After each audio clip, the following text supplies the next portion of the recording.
Firefighters around the FM Metro are urging people in apartments to clear their snow from the balconies. They say not only can the weight of the snow cause a potential for collapse, but a pileup of too much snow can block or delay one of your escape routes in case of a fire or other emergency. And it's a first alert weather day out there this morning. We want to get a check of your road conditions right now. Taking a look at the state of North Dakota, I'm going to outline where a travel alert is. It's going down from Minot through about the Bismarck area, south of Jamestown and Valley City, and then Kitty Corner up to Grand Forks to the Canadian border all the way over again. Devils Lake Basin, James River Valley, Grand Forks included in that travel alert. Then you see all of these yellow roads around it. That means that they are ice covered or scattered ice. Taking a closer look here at the Metro, gonna zoom in. You see that blue on I-94 and I-29. What that means is that there is slush on those roads or wet conditions right now at the interchange. So watch out in the Metro. The rest of the interstates are considered partially or fully ice covered. Take a look at Minnesota here. Get the latest on the map for what we have going on there. Throughout the morning, roads in Minnesota have been getting worse. Taking a look in the Northern Valley, north of Grand Forks, fully snow covered. Heading to the south into Minnesota Lakes Country, we are looking at fully covered around the Frazee, Perham, Pelican Rapids area.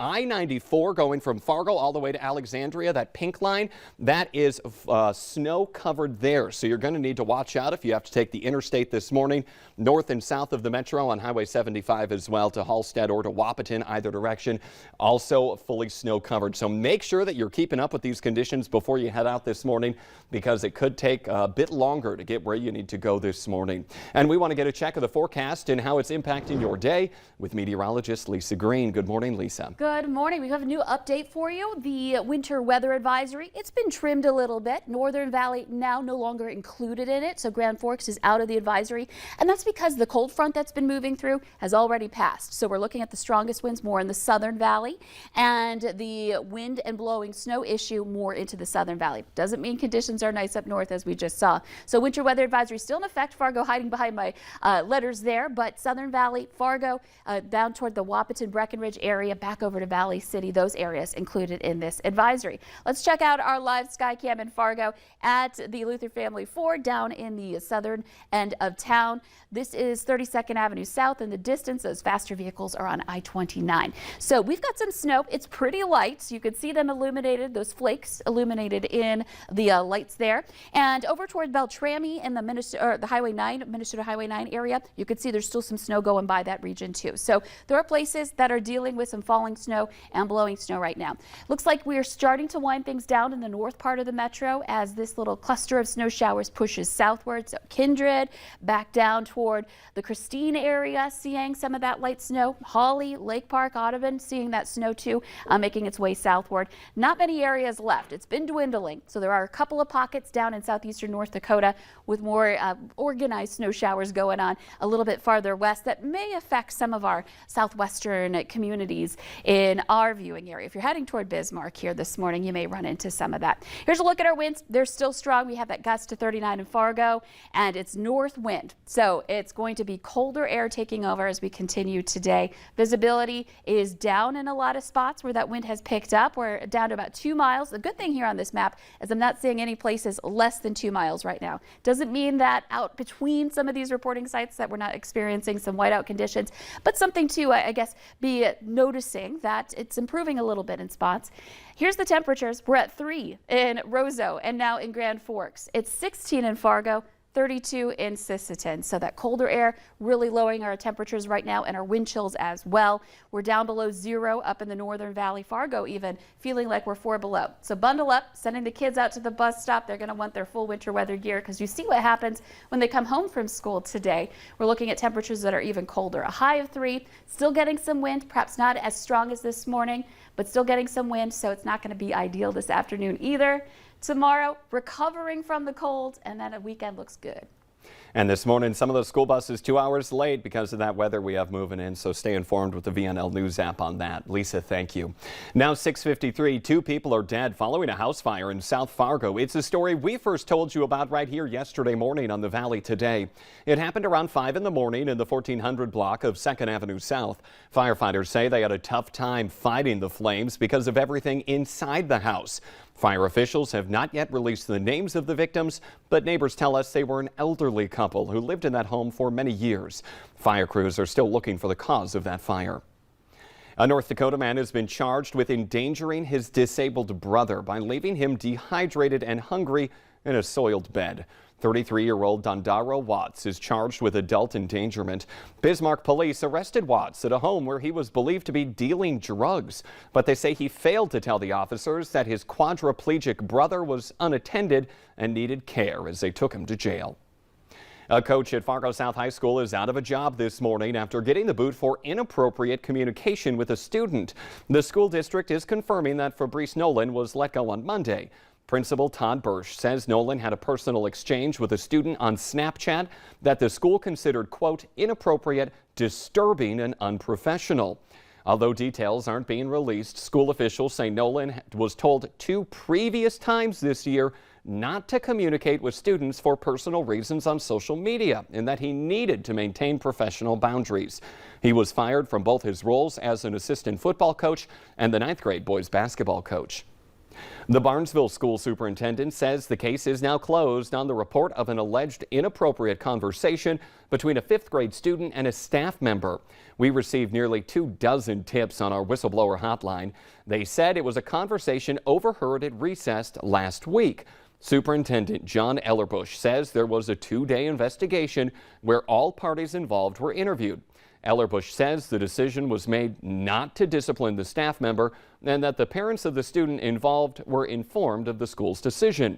We heard from one concerned parent who didn't want to be identified, but they say they're disappointed with the lack of communication from the superintendent and the school board on this matter. You need to watch out. Scammers are taking advantage of people that are trying to get those free COVID tests from the federal government. The Valley Today's J.C. Dodd joins us live in studio with what you need to know about these scams. J.C., what did you find out? Jordan, it has become far too easy for these scammers to create websites that look almost identical to the real thing.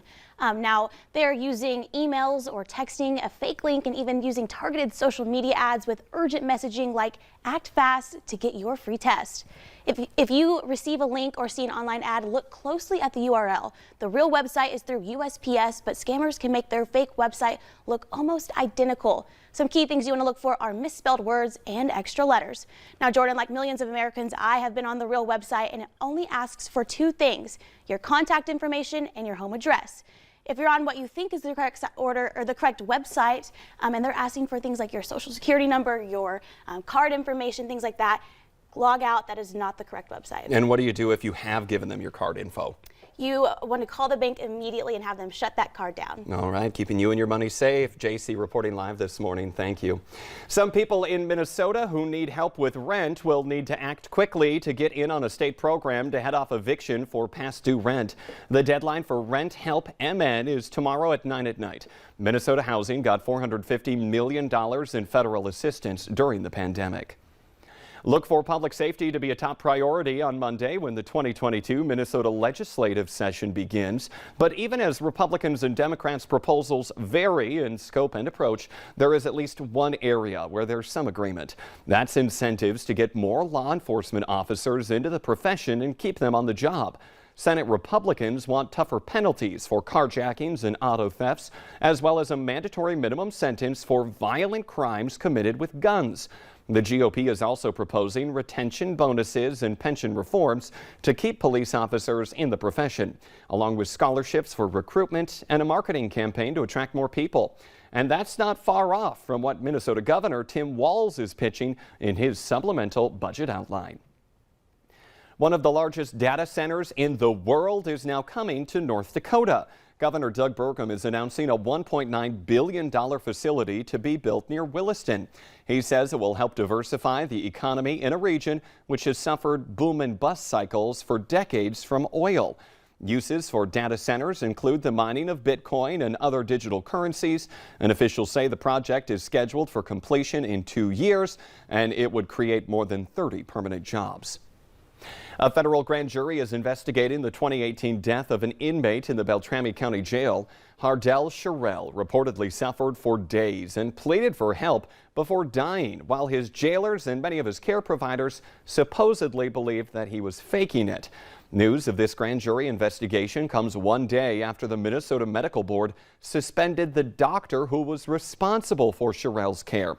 That doctor, Todd Leonard, had his actions called egregious by the judge who reviewed the case. They say Dr. Leonard demonstrated a careless disregard for the health, welfare, and safety of his patient. Spotify has now agreed to remove Neil Young's music from the streaming platform. The famed singer-songwriter asked to be removed because he didn't want to share the platform with podcaster Joe Rogan, who Young says is spreading vaccine misinformation. Spotify says it regrets Young's decisions, but they hope to welcome him back to the platform soon. A Moorhead convenience store has scored a lottery win of sorts. The Oasis C-Store just joined Minnesota's $1 Million Sales Club. Lottery officials are paying them a visit today to celebrate. Minnesota as a whole sold more than $800 million in tickets last year. That is a new state record. The Today Show and CBS Mornings are just about to start, but the Valley Today rolls on. More live up-to-the-minute news and weather coming up on the Fargo CW. That's where you'll find Lisa Green as she explains who's affected by the winter weather advisory still in place. See you over there. Otherwise, have a happy and safe Thursday.